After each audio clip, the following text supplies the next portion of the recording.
Good afternoon, everyone. We're here this afternoon to speak to you concerning the trip that I just took to meet with Prime Minister Cameron in the United Kingdom and England concerning this multilateral convention and agreement that he wished to have the overseas territories and the Crown dependencies take a closer look at with the intent of having some form of agreement signed. I don't think that it is any surprise that once we got out there to assess where and the direction that the Prime Minister was going, one of the major concerns was his beneficial business ownership and the exchange of information. That exchange of information wishing to be on a more of a automatic exchange, as opposed to a requirement being that when requested, we would exchange that information when it came to beneficial ownership of businesses.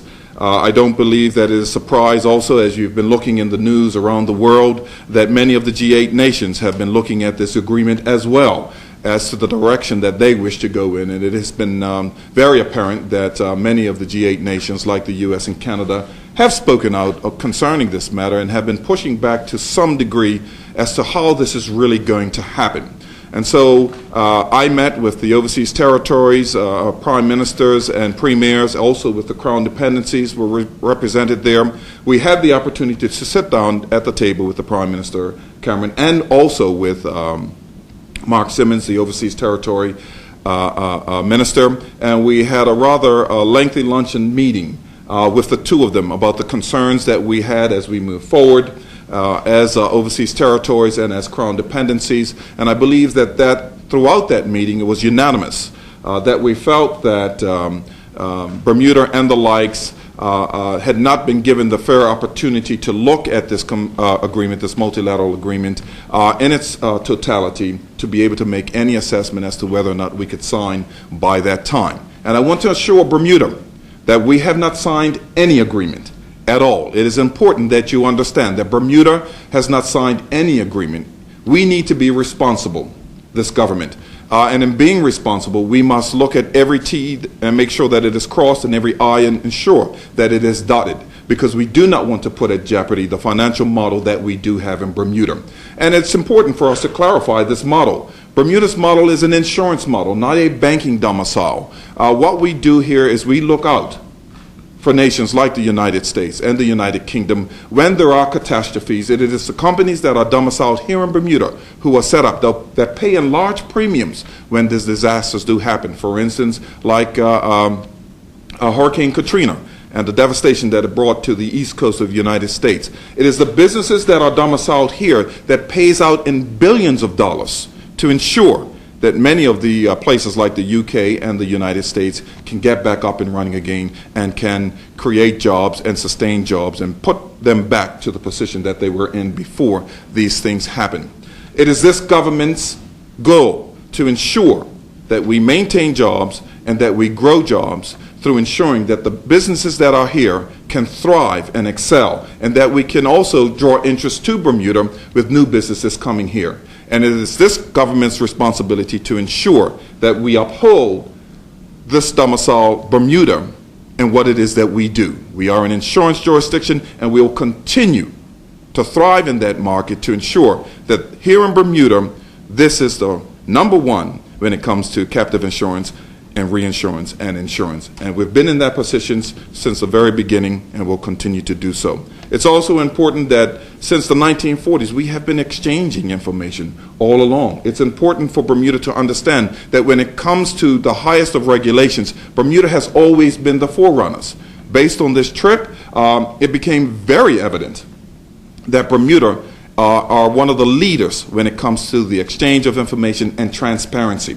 So we are one of the leaders that are out there. It was very evident. It also became very evident to me that there's a grave and great misunderstanding about what it is that we do. And so we'll continue to ensure that we get the message out there about what it is that we do and how well we do it, and that there is no concern for us in exchanging of information. We've been doing that all along, and that when it comes to transparency, we've been the forerunners of being transparent as a domicile. So with that in mind, I'll entertain any other questions that you have. Are those 35 tiers and Premier now completely worthless? No, they are not, and that was one of the questions that had come up. We did not want to put in jeopardy those tiers that have already been signed, and it is important that the business community understand that those agreements that have been signed to will maintain those contracts.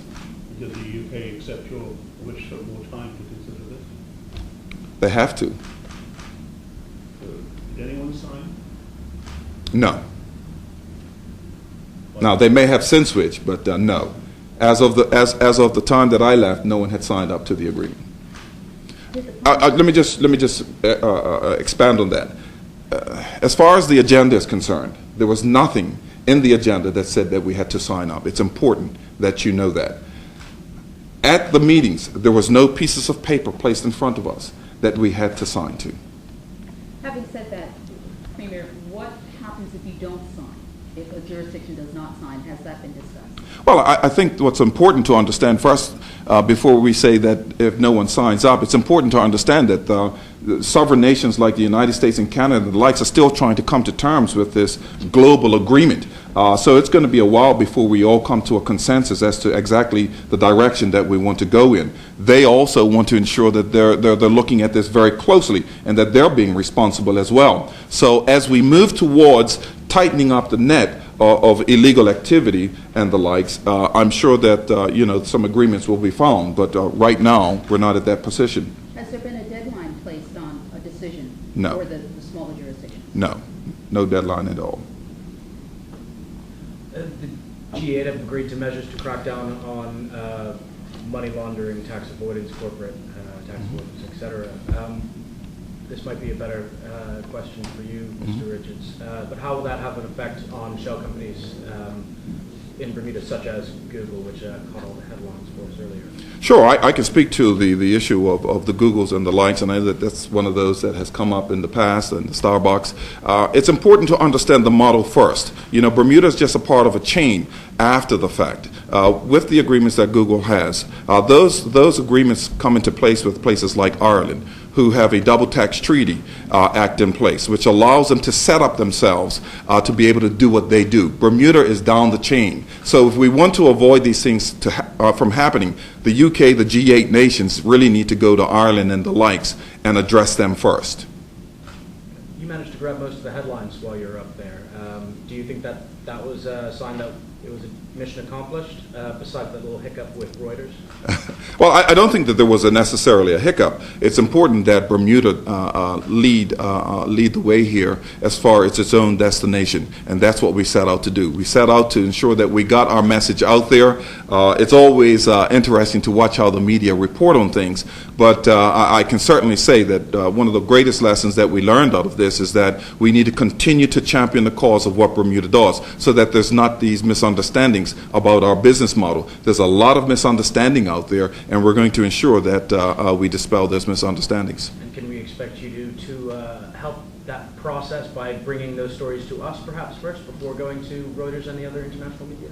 Oh, certainly. I mean, we're open to share whatever goes on as far as Bermuda is concerned in these stories. We were in the UK at the time, or I was, so that when we did these interviews, the media was right there. So.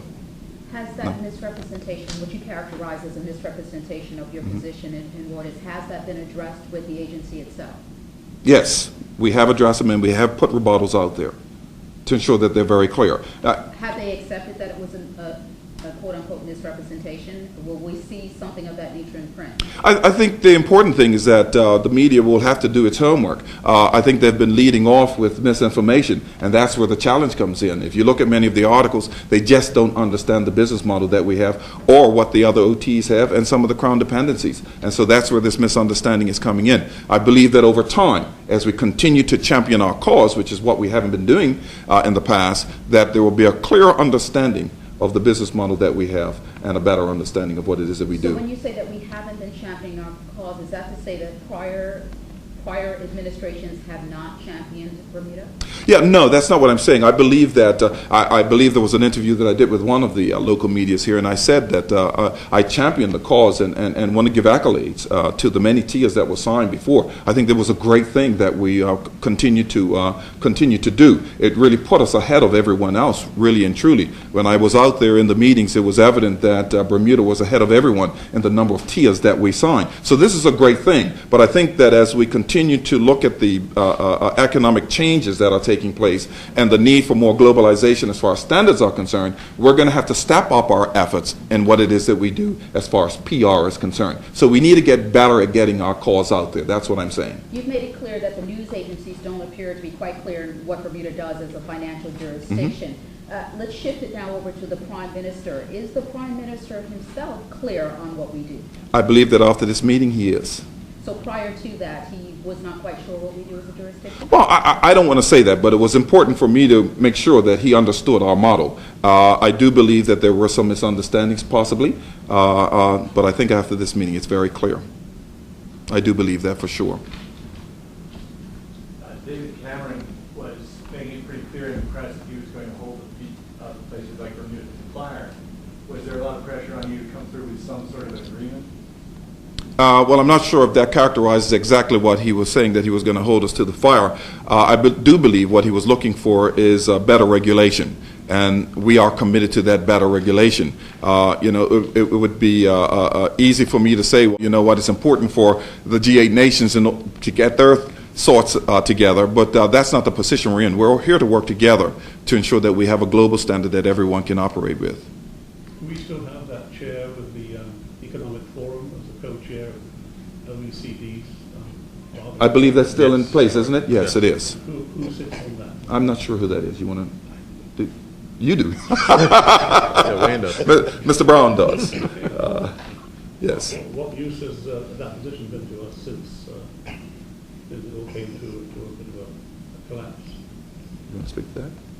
Okay, sure. Thank you, Mr. Darby. That position has been very strategic, and as you know, it's better to have a seat at the table than no seat. And so I believe that benefited the Premier and the Minister during their recent visit to London. It helps our reputation. Yes. It seems to be working. Yeah, it's important that you're at the table, that we have great representation. Again, that was why we opted to take the trip, to be out there. I know that some folk were concerned, well, maybe should we be there? But it's important that we start charging forward with this cause to protect what it is that we do. I was, I've been there twice in space of 10 days. One of the things that it made me aware of was that there is, in London, there is a kind of groundswell against offshore financial centers that's being driven by a number of factors.